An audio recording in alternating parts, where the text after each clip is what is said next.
Before we begin, take a second.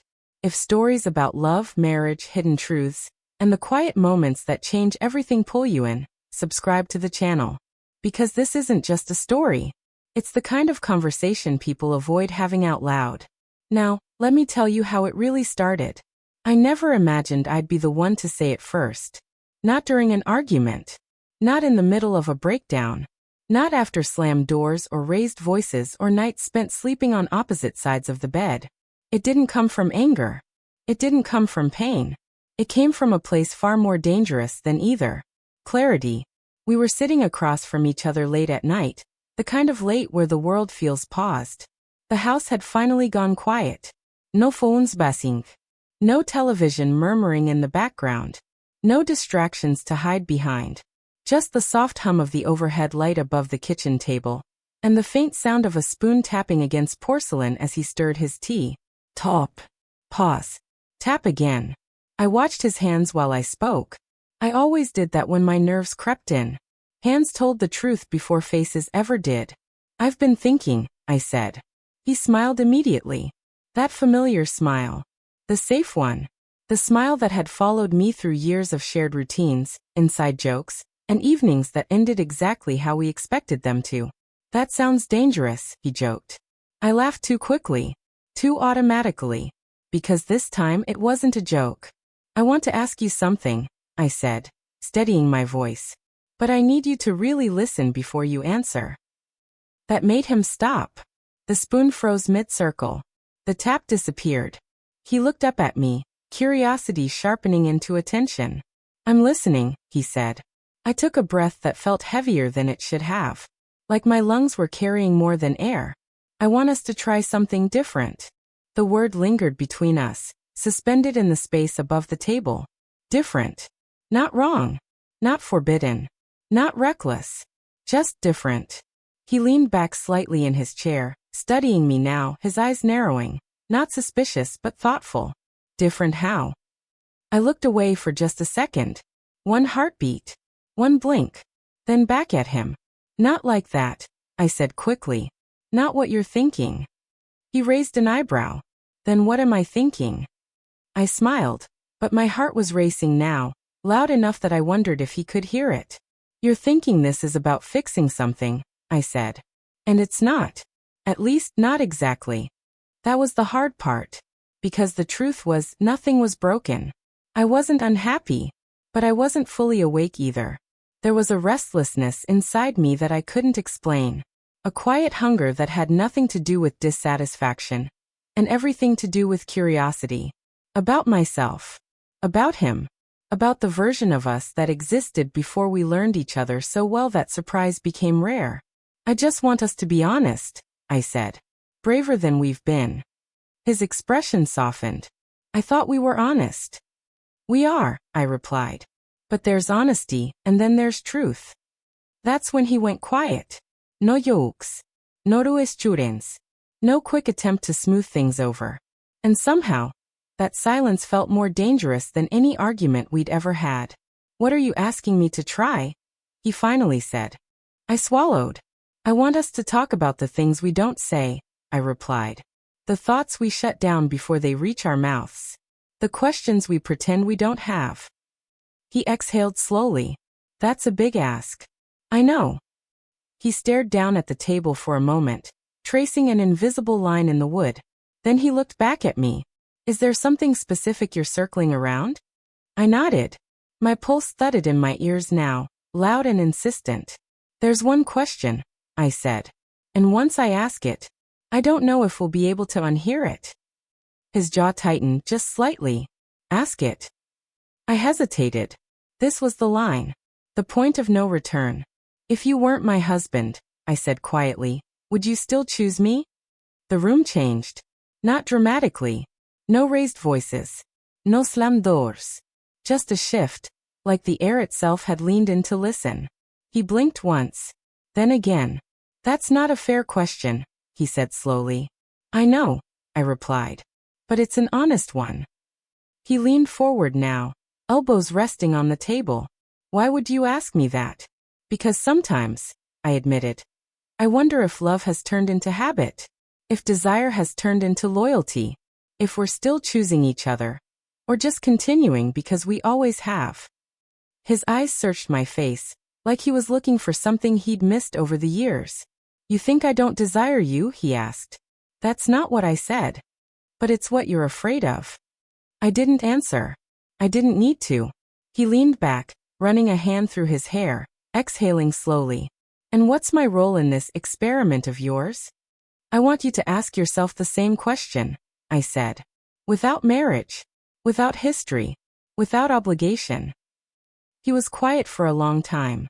So long that regret began creeping in, cold and sharp. Then he spoke. If I'm being honest, he said, I don't know. That was the moment everything cracked open. Not because he said no, but because he didn't say yes. I love you, he added quickly. That hasn't changed. I know, I said. But that question, he continued. It makes me realize how much of my choosing has been unconscious. I nodded. That's what scares me. He looked at me differently then. Not as his wife.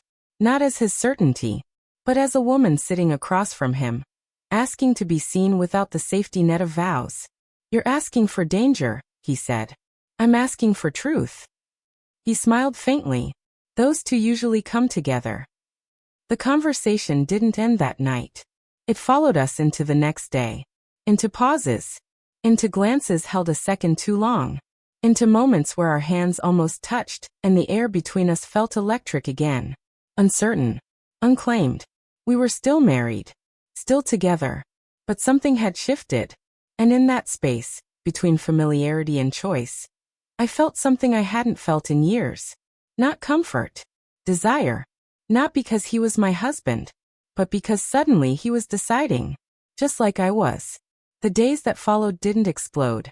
They unraveled. Quietly. Nothing dramatic happened the morning after that conversation. No confessions. No ultimatums. No sudden decisions that changed our lives overnight. We woke up the same way we always did. The alarm rang. He reached out instinctively, his hand finding mine before his eyes even opened. For a moment, everything felt familiar again. And then the weight of the night before settled between us. At breakfast, we spoke about ordinary things. Work. Emails. The weather. I watched him from across the table, noticing details I had stopped seeing years ago. The way he frowned slightly when reading something serious. The way his fingers drummed against the mug when he was thinking. The way he looked at me when he thought I wasn't looking. Different. Not distant. Aware. That question hadn't left us. It sat in the room like a third presence, invisible but undeniable.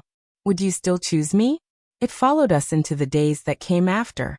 Into the spaces between words. Into the pauses that stretched just a second longer than usual. Something strange happened.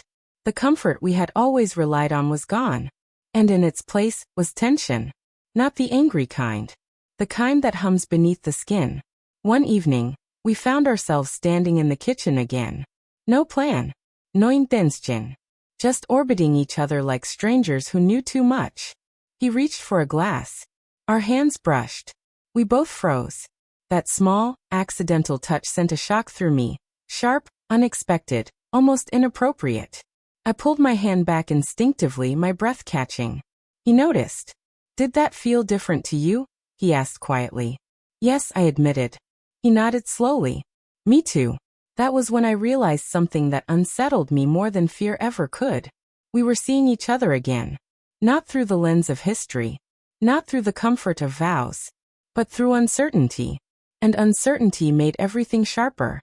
We started talking more. Really talking. About things we had filed away years ago because they felt inconvenient or unnecessary. Old desires. Old doubts. The versions of ourselves we had quietly abandoned in favor of stability. One night, he said something that stayed with me. I don't think I ever asked myself if I was choosing you, he said. I just kept going. Was that a mistake? I asked. He shook his head. No. But it was automatic. That word echoed inside me. Automatic. Love wasn't supposed to be automatic. Choice was supposed to be conscious. That realization didn't pull us apart. It stripped us bare. There were moments when the distance scared me, When I wondered if I had opened a door that couldn't be closed. When I lay awake at night listening to his breathing and asked myself if curiosity had been selfish. But then there were moments like this. We were sitting on opposite ends of the couch one night, not touching, not avoiding each other either. Just existing in the same space. He looked at me and said, "If I met you now, I don't know what would happen." My chest tightened. "Why?" I asked. "Because I wouldn't be safe," he replied. "And I wouldn't be certain. And I wouldn't be guaranteed you." He paused. "And that scares me." "Does it scare you enough to walk away?" I asked. He looked at me for a long time before answering. "No," he said. "It scares me enough to stay." That was the moment I understood. Choosing wasn't a single decision. It was something you did again and again. Every day. Sometimes painfully. Sometimes without guarantees. The question I had asked didn't destroy us. It exposed us.